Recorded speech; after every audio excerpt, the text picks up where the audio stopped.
volonté. Cette manifestation peut être expresse ou tacite.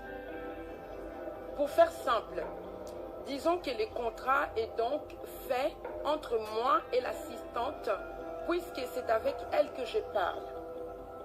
On peut se demander, l'assistante a-t-elle une procuration pour engager la société ou pour engager la coach d'une manière privée?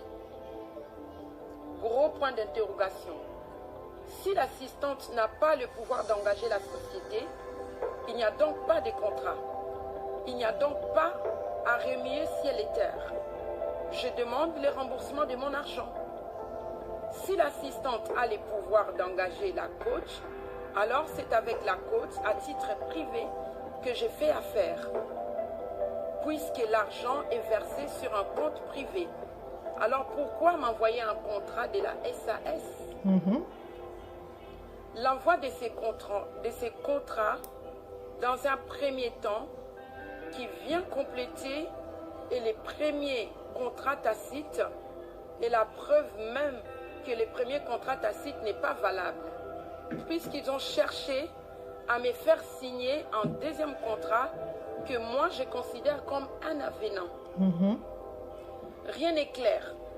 Et pourtant, le Code des obligations, à son article 2 et alinéa 1, dit « Si les parties se sont mises d'accord sur tous les points essentiels, le contrat est réputé conclu. » De plus, sur le plan légal, notre contrat tacite ne régissant pas des délais, chacun peut se désengager quand il veut. Vu tout ce qui précède, pourquoi doit-on considérer que le contrat est réputé conclu?